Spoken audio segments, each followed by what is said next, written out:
110%! Never miss a Monday! No eating junk food of any kind! This is what commonly gets preached in the fitness space, and it's no wonder why people burn out from having the gas pedal down all the time.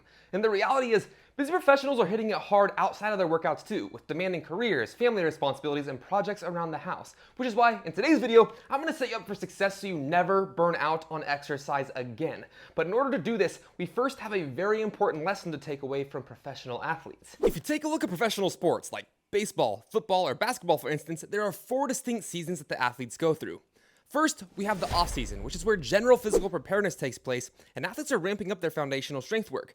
Then we have season number 2, which is the preseason, where athletes begin to transition into more sport-specific drills and dial up the conditioning to get in shape for season number 3, which is in-season.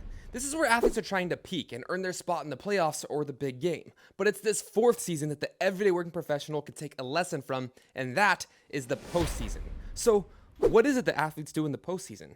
Well, they let their bodies recover from all the hard work they've been putting in over the course of the past 3 seasons to give themselves not only time to recover physically, but also mentally, because it's exhausting maintaining high levels of output day in and day out and truly unsustainable. So if the most physically gifted athletes in the world, some of whom also tend to be some of the hardest working athletes in the world, take time to allow their bodies to recover every year, don't you think it'd be a good idea for those of us who are maybe less physically gifted to take time to recover too? Of course it would be. Where everyday working professionals get themselves into trouble is when they picture results and intensity being linear over time and try to maintain that intensity year round. And the problem is, unlike professional athletes, the rest of us busy professionals working everyday jobs don't have distinct training seasons of varying intensities. And that's why one of the absolute best things we can do to prevent burnout from ever happening is to plan a deload week every 4 to 6 weeks of training. And a deload week, by the way, is just a planned decrease in volume and intensity of exercise to allow our bodies and minds to recover from the intensity we've been putting in from prior weeks of a training phase. And if you are hearing this and you feel like this goes against everything you've ever known, I get it. I was skeptical about deload weeks too, but the reality is you can't shoot another bullet until you've reloaded the gun. Just like you can't squeeze more intensity out of your workouts until you've recovered. And it's heavily backed by research and taught in various accredited fitness-related associations, including the National Strength and Conditioning Association. So rather than going all Rambo on 100% of your workouts, take a week out of each month, reduce sets, reps, and intensity by 30 to 50% of what you would normally do, and believe it or not, these light workouts actually make you look forward to ramping up the intensity back up, which helps prevent burnout, all while allowing your body to fully recover for even better gains.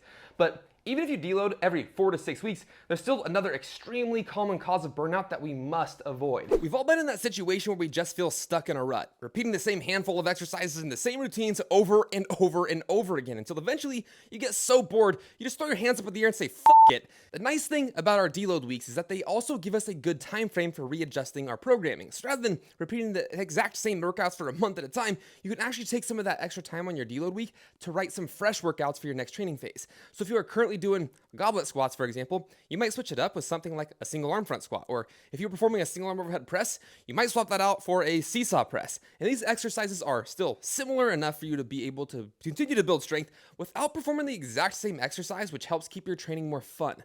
Oftentimes we get so fixated on results, we forget that exercise should actually be kind of a fun experience. And when it comes right down to it, consistency is the most important factor for long-term results. So if you're having a good time with your training, the likelihood that you actually stick with your training and get results that last increases exponentially. However, you are still going to have days where you just feel off or don't feel like working out. So how do we prevent that from snowballing into multiple missed days at a time? Over the last 19 years of consistently exercising, I have come up with an extremely simple yet effective rule that has kept me on track, and it's worked extremely well for my clients as well. And that rule is something known as the warm-up rule. Here's the thing.